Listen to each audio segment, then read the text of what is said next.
Good morning, my name is Jeff Cameron, and on behalf of the RDIEC I would like to show you a little bit about bees.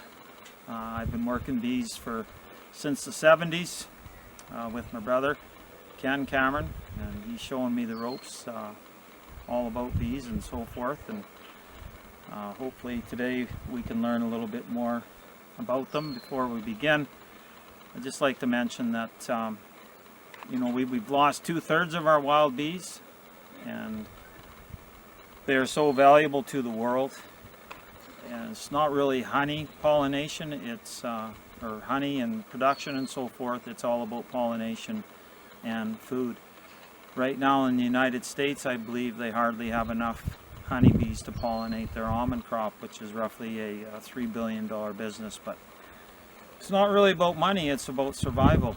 And for several reasons we are losing a lot of our bees, and when that happens, I guess we'll end up like a lot of countries who are turning to pollinating on ladders with Q-tips and so forth. So I don't think we want to get to that point. But when we get going here, this is a Hive Tool, probably one of the most important things that you use all the time, and this is your smoker. This is basically just calms the bees.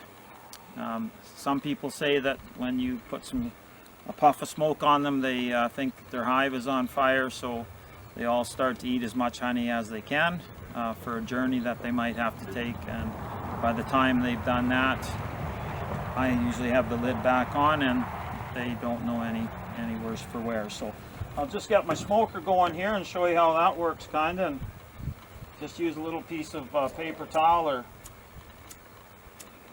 first of all, your lighter has to work. Would happen today.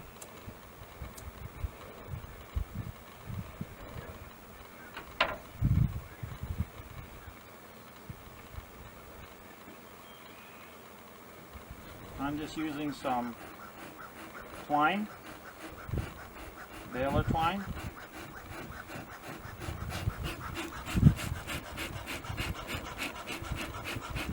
Get her going, and I always make sure I have a little bit of a flame to start. That means that you have it going well.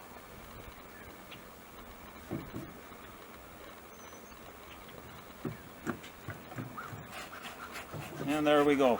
Two main important tools. So I'd just like to also welcome Mr. Gibson. He's running the camera for me here today. So Lindsay, I told him that he might need a mask. I was out earlier today to check them out, and I was stung 3 times here on the side, and they're a little miserable. I moved them a couple nights ago, and when you move them they get a little upset.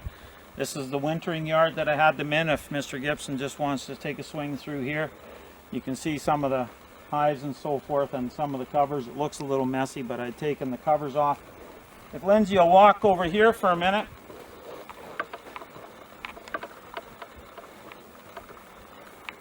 These are just some bees foraging in a couple of boxes. So we'll go over here. We're going to go over here, and we'll just take a look inside a hive, and I'll kind of talk about the workings of the hive and go from there.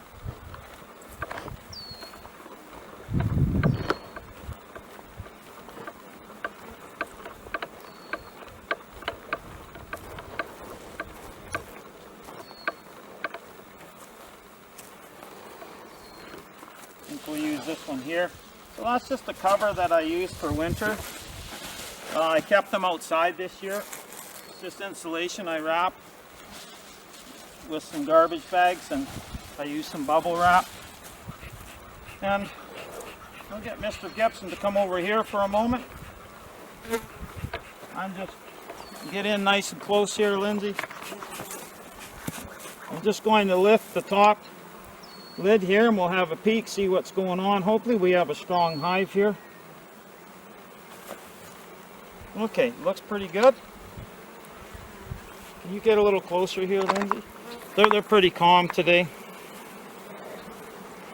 All right, so as you can see, you're probably wondering, usually in a box there are 9 frames, and it's very important to space the frames out so they have room to come up and to work. And if you're wondering what these here are, those are strips. We had an influx of mites. They're kind of like I guess a wood tick to humans, but they've been doing a lot of damage to the bee population. And actually they might be one of the main culprits for the decline in bees. I believe they came over from Europe, and they're called a varroa mite. So these are just strips that try and combat that. So I'm just going to put my smoker over here for a moment. Maybe give them one more puff just to calm them down a little bit. I'm just going to remove these strips. I would like to show you the queen today. And of course the rest of the bee colony. Just what I want to tell you is when we're talking about a colony, you see they're coming in up close to the top here because there's a top entrance. But when we're talking about a bee colony or a bee society, I know in social studies for the kids out there that are watching this, there's different parts of society. Well, that's the same way with bees. Bees are a female society for all the ladies out there. There's a queen bee. She runs the entire hive. And then she is all of the worker bees. And then there are drones, which are the male bees. The male bees stay around for the summer. And then come fall, the female bees kill the drones or kill the male bees because they are no longer needed. They stay in the hive basically as an emergency in case something happens to the queen, where they have to fertilize a new queen, and that's why they keep them around. But come winter time, come fall, they realize they don't need the drones anymore, so the females say that's enough, kick them out the door. So very strong female society. Okay, get a closer look here. They seem a little excited, but they're really not. They're just coming in towards the top. I'm just going to pull a frame out here, and hopefully I can show you some inner workings here. Oh, I'm happy because I see some eggs. Yes.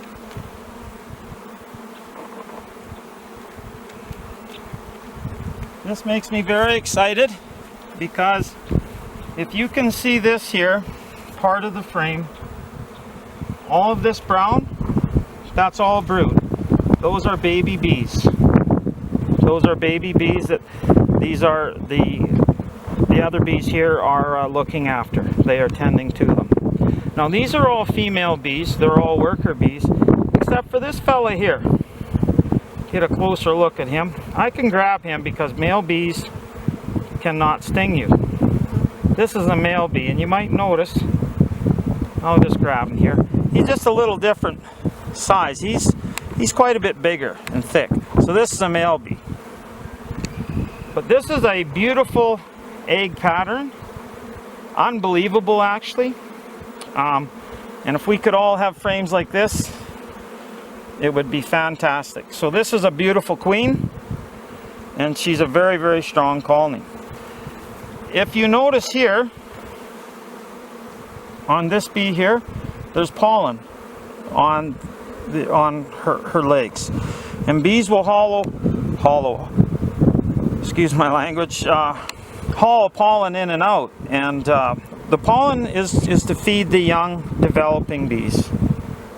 That's what it's for. I don't see many more like that, but there's all kinds. And another nice sign is they have some fresh honey. But if we get closer shot, you can see kind of the larvae stage of the egg that hasn't been covered there. But I don't see the queen here. I usually spy her fairly quickly. But that's a beautiful colony. So I'm just going to set this frame down.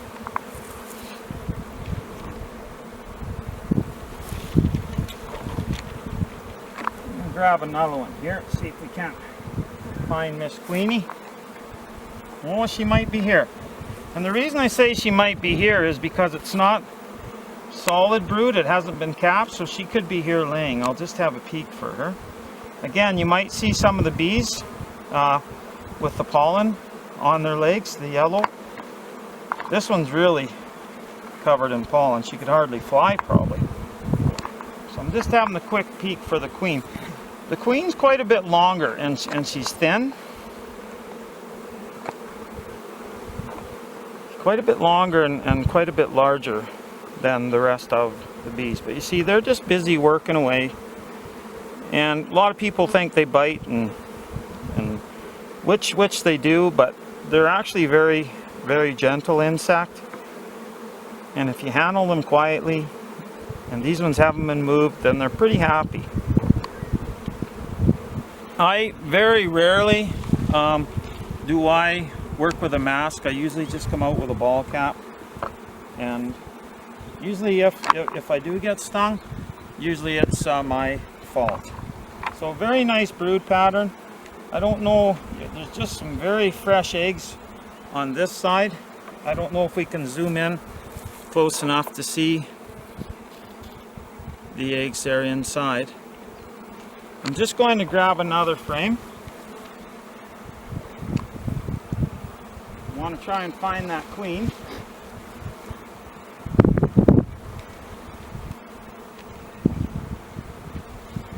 For you.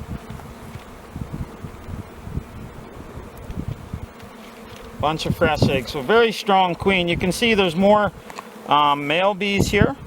The male bees are pretty prominent. I'll just try and hold on to the frame with one hand. Of course, you can see a male bee there, which is called a drone. Another one here. And all the other workers. Different color pollen there. A little bit of orange. Very yellow down there. Continue our quest for the queenie here. You can see the pollen being stored in the frame there.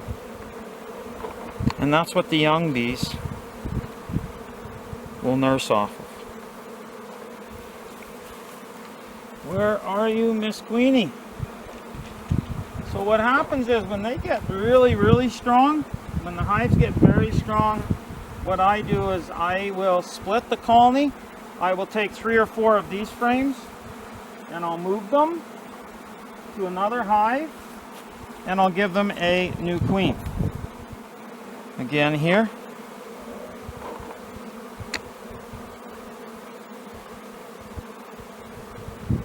And she could be down in the bottom box.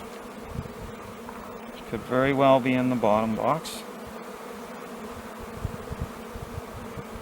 Some fresh eggs here though, they're just getting things ready. Very nice shape. Lots of pollen again being stored.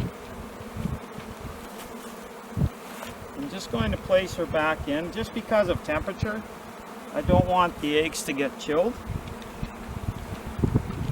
I'll look again quick, but I'm sure she's not here.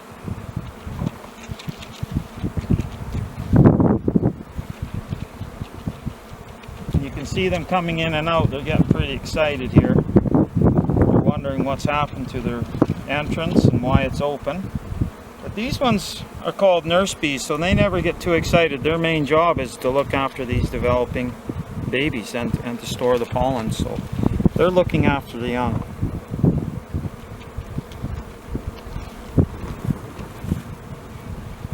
Put that back in.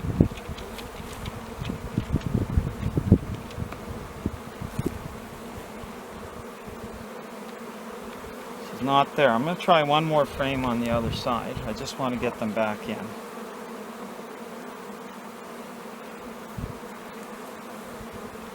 You always have to be gentle. Let's try this frame right here. Hopefully we can find her. Because she is the leader. You can see the shiny stuff. They're starting to store some honey up. So that's always nice to see. They're starting to haul in some fresh food.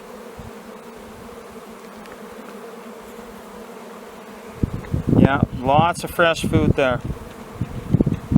Lots of fresh honey. So she's not going to be on there because it's honey. She's probably below in this case.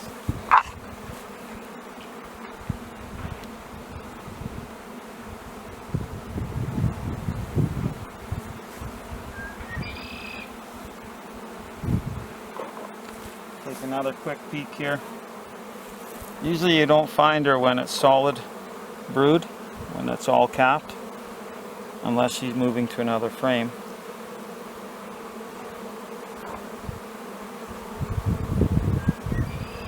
They're in very nice shape though. Beautiful day for them.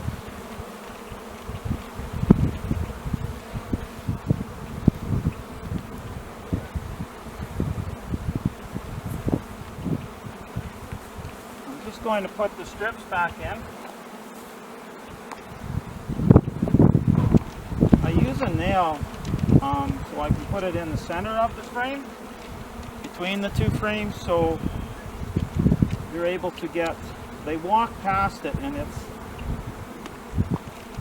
a little bit of residue gets on the bee that isn't good for the mite.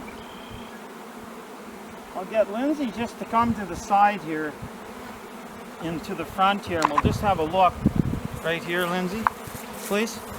So if you look out front, they were wondering what's going on, so now we don't want to stay out front too much because then that's when they get a little upset. But this is basically the workings of, I have a top entrance and we have their bottom doorstep. And what I did was a couple weeks ago, I took the bottom step off, the bottom board, and I cleaned them. And the reason I do that is it's just like a basement.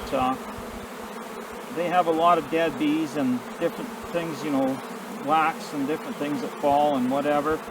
And the bees start to decay, and so I always clean out the bottom for them. It's just like in your basement, you wouldn't want, if you had a dog messing in your basement, you wouldn't want that going on. So I try and help them out that way.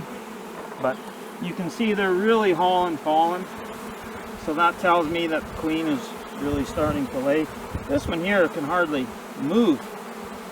She has so much pollen on her legs. So maybe getting a little upset because I had the smoke kind of drifting there.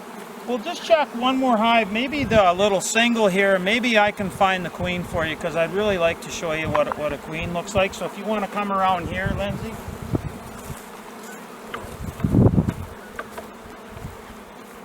Just come over here.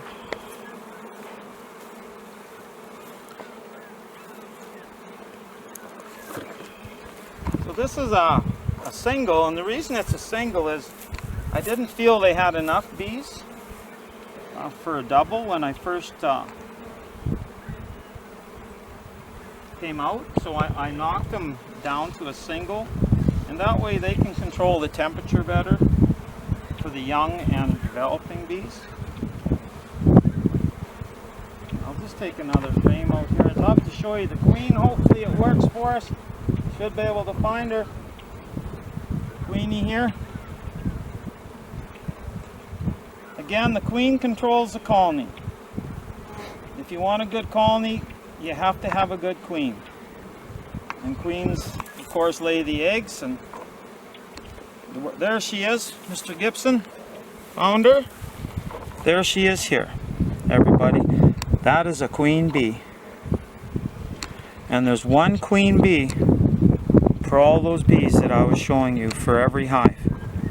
And you can see all of the bees next to her are kind of nudging at her. They're telling her to keep going. They're keeping her clean. They are just tending to her, and she's busy looking in each cell. And if a cell is empty, then she will lay an egg, and she'll go from cell to cell and continue to lay eggs. So this in particular is a dark queen, and there's some more golden type queens and dark queens. Again, it's never, I guess if you haven't worked bees a lot, it would be kind of hard to find one, but once you know them and see them, and once you know the tendencies of them, you can see what happens. So there she is there. Again, she has a few bees on her, but there is a fair difference. And some with age, the older they get, the longer they get, and somewhat larger. So again, she has all these bees helping her, but I'm just going to put her back. I don't want anything to happen to her, because if anything were to happen to her, then my colony would die.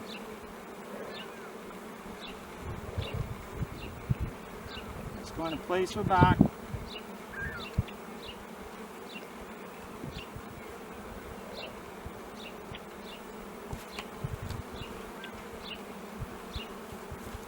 Give her medicine.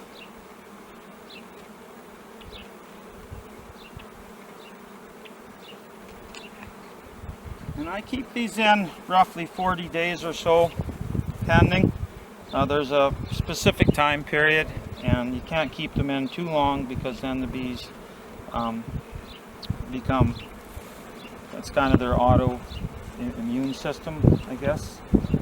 And at the back here you might see some icing sugar, and I put some different type of medicine in there for foul brood and different things like that. But I'll have to come around here and give them some more here in a little bit. But I just thought I'd come out today and kind of show you the inner workings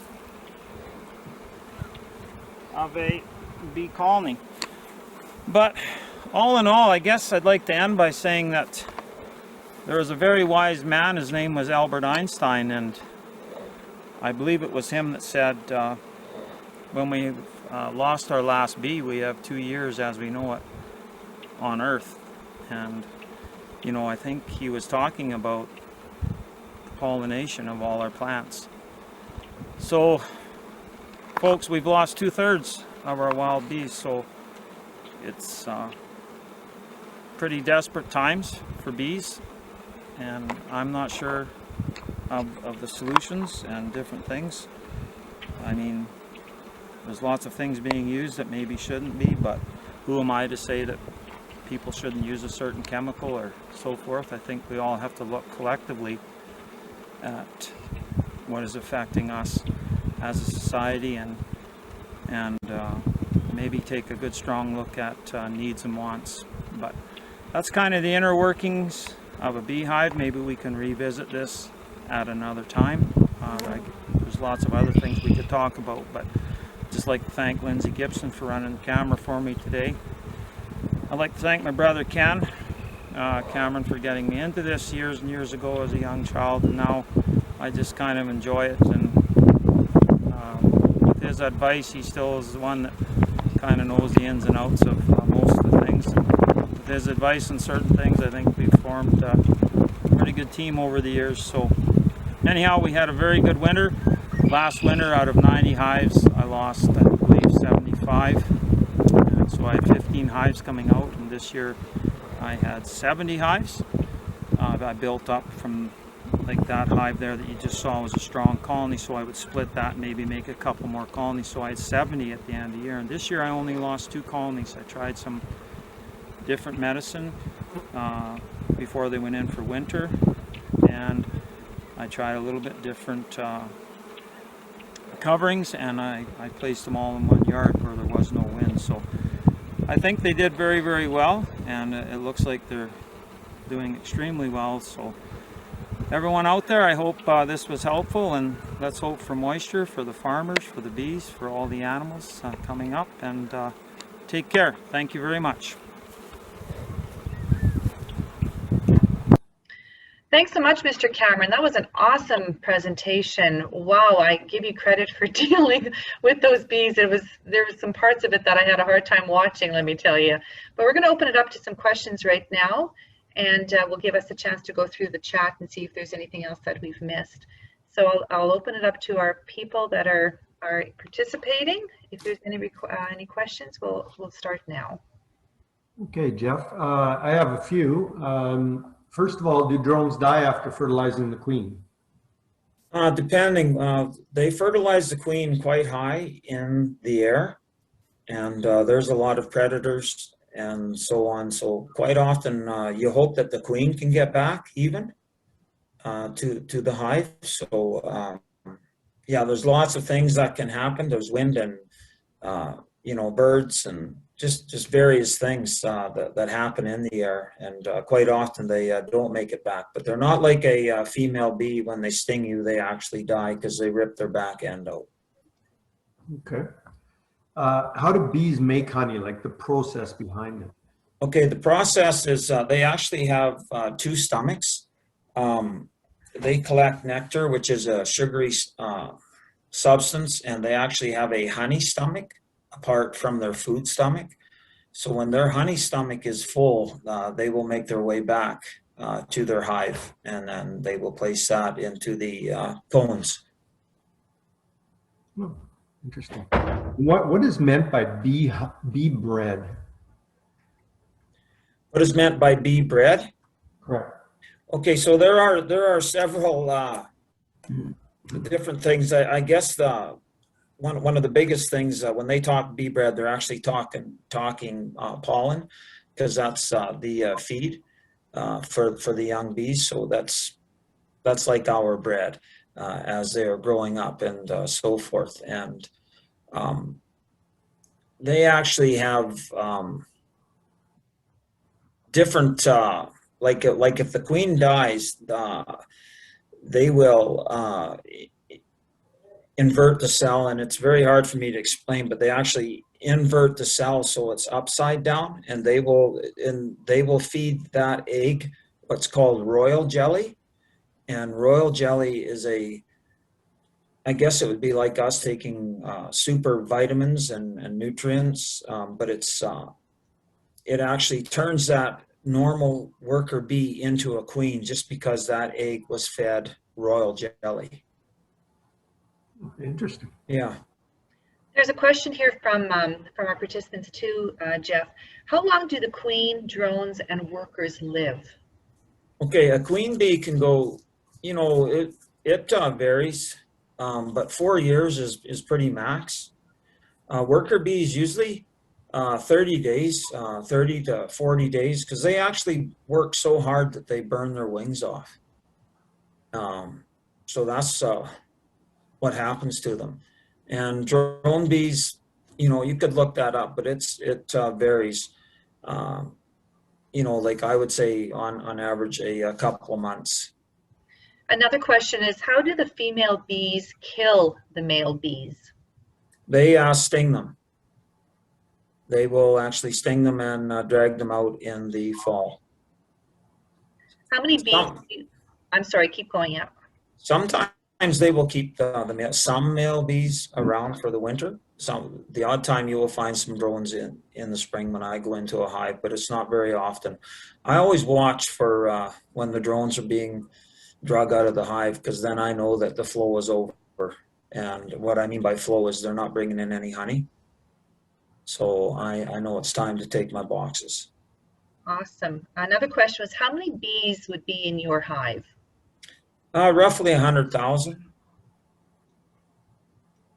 Is that a good size hive for this area, or are there bigger? Yeah, no, that's pretty good size of colony.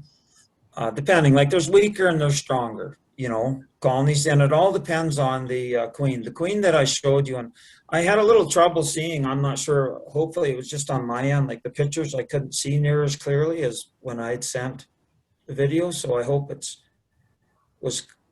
comes out clear for the other people that were watching. But that was a really good queen. I just looked out front and noticed there was quite a few bees coming in and out, so I knew she was pretty strong. But when she has that much brood on a frame, 7 of those frames out of 9 were solid brood, and so that's a lot of eggs being laid and new babies being born every 24 days. Awesome. Yeah. I've gone through the chat, and I think most of the questions have been asked. Is there anybody else from that would just like to unmute themselves and ask Mr. Cameron any more questions before we? Jeff, this is Kevin here. Yeah. Just from a career aspect, I mean, you're kind of doing it as a sideline kind of thing. Is there such a thing as commercial production in Saskatchewan, or Oh yeah, so like it's actually can be huge. My brother and I had a 10-year average of 80,000 pounds. That's when we usually average 200 pounds a hive. And so we had a 10-year average of 80,000 pounds. At that time, honey was 30 to 40 cents a pound. And then the mite hit, and you might have heard the word colony collapse.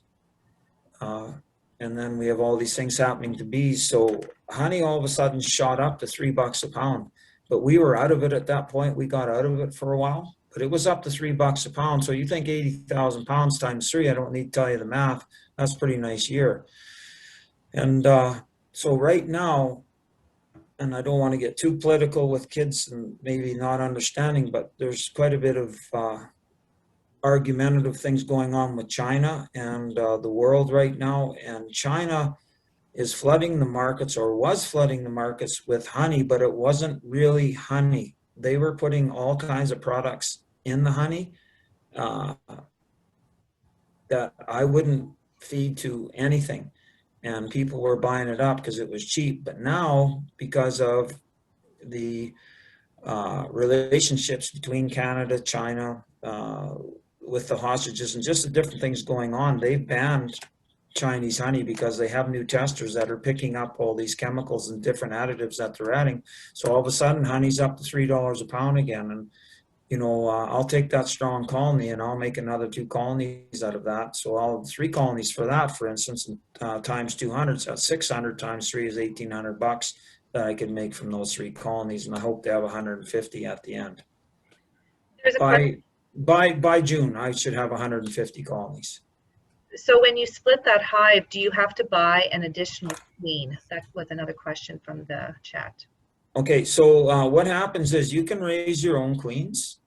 And I've been around a long time, but we've always just bought our queens. But last year I tried to raise my own and I wasn't very successful, but I did raise one. And I called her Agnes because I'm Scottish and Agnes is, of course, but she's actually doing pretty well. I'm pretty proud of her because that's 1 out of 50. And I think I know what I did wrong, so I'm pretty excited about that.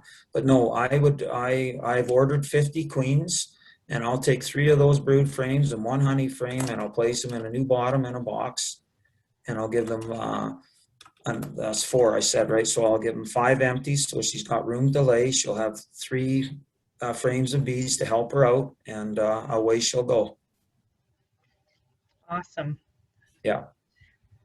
The kindergarten class wants to know why you don't get stung by the bees.